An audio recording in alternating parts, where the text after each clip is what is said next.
Hoy en día, existe una nación en el mundo que desarrolla armas nucleares para destruir a Israel, pero esa misma nación fue la elegida por Dios para financiar y ordenar la reconstrucción del templo sagrado en Jerusalén. ¿Cómo se convirtió el mayor benefactor de Israel en su enemigo profético? La respuesta a esa pregunta revela el destino de Irán y lo que está a punto de suceder en el escenario mundial. En los próximos minutos, no solo comprenderá lo que la Biblia dice sobre Irán, sino que también descubrirá el modelo profético de Dios para las naciones, un modelo que se repite desde Génesis hasta Apocalipsis. Y, lo más importante, comprenderá por qué no debe temer a los titulares, sino tener fe en el Dios que escribe la historia. Descubriremos 3 fases de Persia, el nombre bíblico de Irán, la fase redentora, la fase enemiga y una fase sorprendente, casi desconocidas, su restauración. Para comprender este misterio, necesitamos retroceder en el tiempo. Imaginemos a un joven llamado Daniel. Fue arrancado de su hogar en Jerusalén y llevado como esclavo al imperio más cruel de la época, Babilonia. Vio el templo de su Dios en ruinas, a su pueblo humillado. Humanamente, no había esperanza. Estaba en el centro del poder mundial, un lugar de corrupción e idolatría, pero eligió permanecer fiel a su Dios. Por esta fidelidad, Dios le dio algo único, la capacidad de ver el futuro, de comprender los secretos de los reinos y el curso de la historia. Una noche, el rey de Babilonia, Nabucodonosor, tuvo un sueño que lo dejó aterrorizado. Apareció una estatua gigantesca e imponente, con cabeza de oro, pecho y brazos de plata, vientre y caderas de bronce, piernas de hierro y pies de hierro mezclado con barro. Ninguno de sus sabios ni magos pudo siquiera describir el sueño, y, mucho menos interpretarlo, pero Daniel, guiado por Dios, fue llevado ante el rey. Con una autoridad que no provenía de él, Daniel reveló no solo el sueño, sino también su profundo significado, una profecía que abarcaría milenios. Daniel miró al rey más poderoso del mundo y dijo: «Tú, oh rey, eres la cabeza de oro». Representaba al glorioso imperio babilónico, pero la profecía no se detuvo allí. «Después de ti», continuó Daniel, «se levantará otro reino inferior a ti, representado por el pecho y los brazos de plata. Nótese bien, no uno, sino 2 brazos de plata, entrelazados en un solo cuerpo, 2 poderes unidos, pero distintos». 9. Daniel estaba anunciando el surgimiento del imperio medo-persa, una alianza entre los medos y los persas, pueblos que habitaban la región del actual Irán. Daniel no lo sabía, pero Dios le estaba revelando que el libertador de su pueblo no vendría de Israel, sino del corazón de una nación pagana. Pero, ¿cómo transformaría Dios este poder militar en un instrumento de redención? A través de un hombre cuyo nombre fue profetizado 150 años antes de su nacimiento. Aquí la historia se vuelve aún más espectacular. Mucho antes de Daniel, el profeta Isaías escribió algo que desafía la lógica humana. En el capítulo 45, Dios habla directamente: «Así dice el Señor a su ungido, a Ciro». Piénsenlo, Dios llama a un futuro rey pagano, Ciro de Persia, ungido, un título reservado para reyes y sacerdotes de Israel, y Dios le encomienda una misión específica: liberar al pueblo judío del cautiverio en Babilonia y ordenar la reconstrucción del templo de Jerusalén. Esta profecía lleva siglo y medio escrita, esperando su cumplimiento, y sucedió con precisión matemática. El imperio medo-persa, bajo el liderazgo de Ciro el Grande, avanzó implacablemente. En una sola noche, Babilonia, la cabeza de oro, cayó. Como Daniel había visto, el reino fue pesado en la balanza, hallado deficiente y entregado a los medos y los persas. ¿Y cuál fue uno de los primeros actos de Ciro como nuevo gobernante? Emitió un decreto que permitía a los judíos cautivos regresar a su tierra. Pero hizo más que eso. Financió la reconstrucción del templo con los tesoros del imperio y devolvió los vasos sagrados que Nabucodonosor había robado. Persia, el actual Irán, hizo lo que ninguna otra nación en la historia ha hecho: restaurar activamente la nación de Israel y su centro de culto. La influencia redentora de Persia no terminó con Ciro. La majestuosa ciudad de Susa, en el corazón del antiguo Elam, que hoy es el suroeste de Irán, se convirtió en la capital del imperio. Fue allí donde Dios resucitó a una joven huérfana judía llamada Esther y la nombró reina. Gracias a su valentía, se frustró un complot de genocidio contra todo el pueblo judío, y el enemigo, Amán, fue derrotado. La mano de Dios usó el poder de Persia para proteger al pueblo del pacto. Siglos después, esta semilla de conocimiento profético dio frutos inesperados. Cuando el Mesías, Jesús, nació en Belén, ¿quiénes fueron los primeros dignatarios extranjeros en reconocerlo y adorarlo? La Biblia los llama magos del Oriente. Estos magoi, en griego, eran miembros de la élite sacerdotal y científica de Persia. Eran hombres que probablemente estudiaron los escritos del profeta Daniel, quien había sido un sabio líder en las cortes de Babilonia y Persia siglos antes. Conocían las profecías, sabían que el tiempo estaba cerca, y cuando vieron la estrella, comprendieron la señal. La nación que liberó a Israel fue también la primera nación gentil en inclinarse ante el rey de los judíos. ¿Puedes ver la belleza y complejidad del plan de Dios? La nación que hoy domina los titulares por su hostilidad hacia Israel fue, durante siglos, un instrumento de redención y protección en manos del Creador.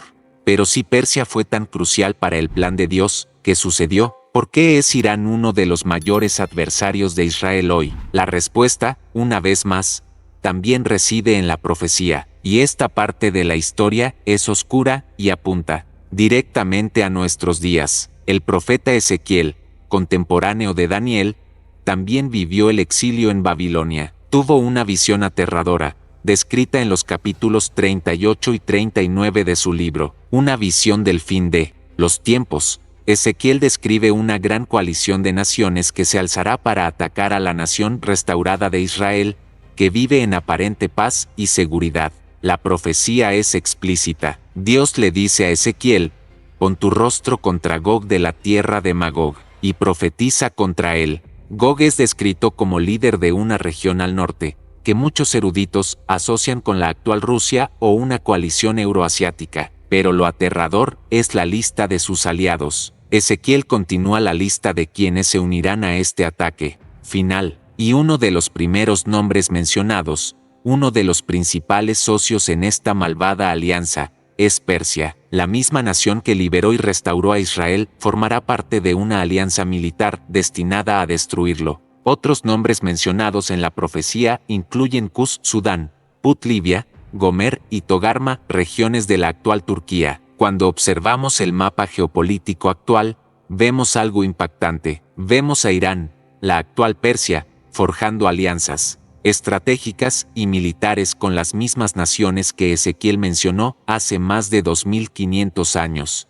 No digo que la guerra ocurrirá mañana, digo que el tablero de ajedrez profético se está preparando ante nuestros ojos, y las piezas se están moviendo a las posiciones exactas que describe la Biblia. Esta alianza vendrá contra Israel como una tormenta, como una nube que cubrirá la tierra, dice la Escritura. El objetivo será saquear y destruir, pero el resultado no será el esperado. El ataque provocará la intervención directa de Dios. La profecía dice que Dios hará llover fuego y azufre sobre Gog y sus tropas. Habrá terremotos, confusión, y la gloria de Dios se manifestará de tal manera que todas las naciones sabrán que Él es el Señor.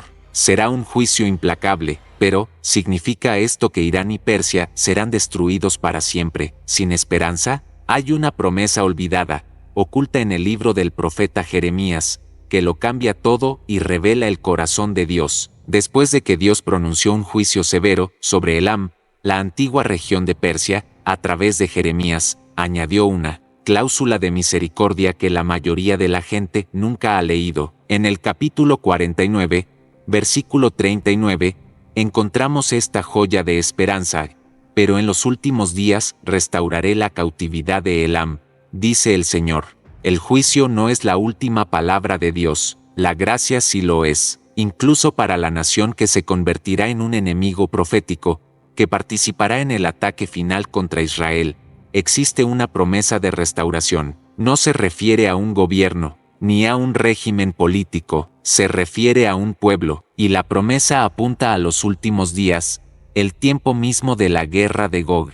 Y aquí está la revelación más poderosa para nosotros hoy. ¿Cuál es la iglesia que crece más rápido en el mundo hoy, exponencialmente, incluso bajo una persecución severa y brutal? La iglesia en Irán. Millones de iraníes están abandonando el Islam y encontrando la verdad en Jesucristo. Es un avivamiento clandestino, silencioso en los titulares, pero atronador en los cielos. Dios ya está cumpliendo su promesa, ya está restaurando a los cautivos de Elam, trayéndolos a su reino, uno por uno. Está formando un pueblo para sí mismo en el corazón de la nación que un día se levantará contra Israel. El plan de Dios es mucho más profundo y hermoso de lo que podemos imaginar. La historia de Irán en la Biblia es, de hecho, un reflejo de la historia de la humanidad, redimida, caída, juzgada y, sin embargo, la promesa de restauración por gracia. Esto significa que Dios nunca ha perdido el control, ni por un segundo.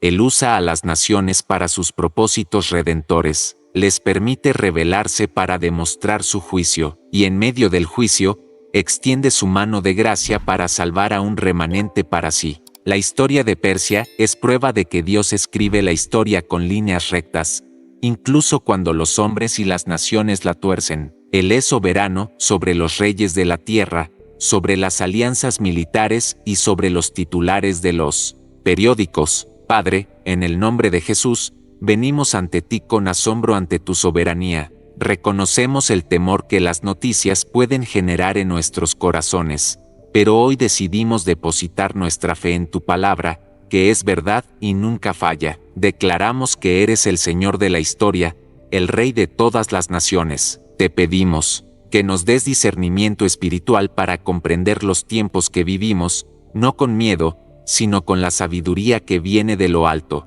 Oramos por el pueblo de Irán, por nuestros hermanos y hermanas que sufren persecución, que sean fortalecidos, protegidos y sigan siendo una luz poderosa en esa nación. Oramos por la paz de Jerusalén, como nos instruye tu palabra, y declaramos que ningún plan del enemigo, ninguna alianza humana, prevalecerá contra tu pueblo y contra tu propósito final para la historia. Sellamos esta oración en tu protección y confianza en tu poder soberano, en el nombre de Jesús. Amén. Lo que hemos visto hoy sobre Irán es solo una pieza del rompecabezas más amplio de las profecías del fin de los tiempos. Comprender cómo se entrelazan Gog y Magog, la figura del anticristo, y la batalla de Armagedón es crucial para vivir con fe y sin el miedo que nos paraliza hoy. Pero es el conocimiento aplicado de la palabra lo que construye los muros de protección alrededor de tu vida. Comprender el plan de Dios para las naciones nos da una paz profunda, pero la pregunta es, ¿cómo mantenemos esta paz cuando las noticias del mundo intentan llenarnos de miedo a diario? La respuesta está en la disciplina diaria de alimentarnos de la verdad.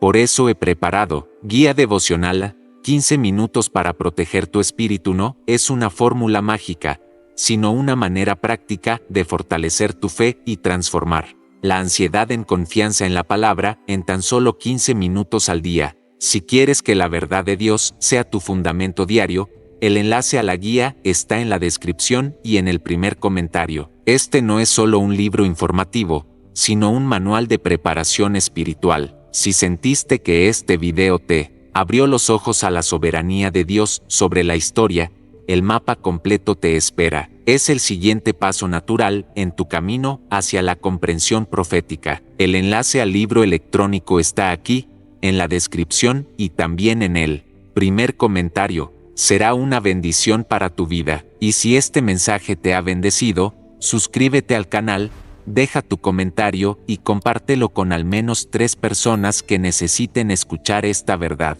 Sé un misionero digital. Muchas gracias por acompañarme hasta ahora y que Dios te bendiga poderosamente.